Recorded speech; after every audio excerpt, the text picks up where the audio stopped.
Pemirsa, dua pelaku curanmor beraksi di salah siko rumah warga di Jalan DI Panjaitan, Kelurahan Pelaju Ulu, Kecamatan Pelaju. Namun aksi kedua pelaku gagal sesudah motor yang nak digasaknya tercampak, ngebuat korban langsung metu dari rumah. Aksi tersebut terekam kamera pengawas hingga viral di media sosial. Inilah rekaman kamera pengawas aksi pelaku curanmor yang gagal beraksi di salah siko rumah warga yang berada di Jalan DI Panjaitan, Gang Adil, Kelurahan Pelaju Ulu, Kecamatan Pelaju.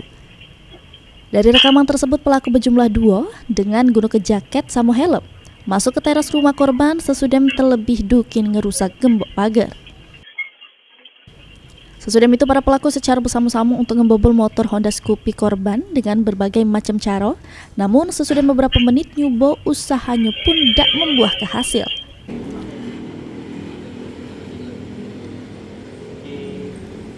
Rahmat Irawan yang ditemui di rumahnya membenarkan kejadian tersebut terjadi pada subuh hari. Motor tersebut ketahuan nak dipaling pelaku pas motor tercampak. Dirinya yang curiga langsung metu keluar rumah yang membuat pelaku ngelari ke diri. Lagi tidur gitu, posisinya kan hujan deras soalnya itu kan, ya, jadi tidak terdengar dia buka pagar itu kan. Ketahuan motor tinggal. Ketahuan tuh pas dia nyampak, ketahuan tuh. Oh, ada suaranya ya? Iya kan, ada suaranya nyampak, lah kita langsung datang, langsung keluar gitu. Dia tuh. Perkiraan berapa menit tak dia di dalam halaman rumah Di sini, waktu beraksi? sekitar 10 menit, 5 menit lah. Tapi sekitar 5 menit. 5 menit lah. Gagal tapi kan? Gagal tapi dia tuh. Nah kak, pas kita turun itu masih terjengok pelaku? Tidak terjengok lagi sudah dia. Posisi motor gimana pas?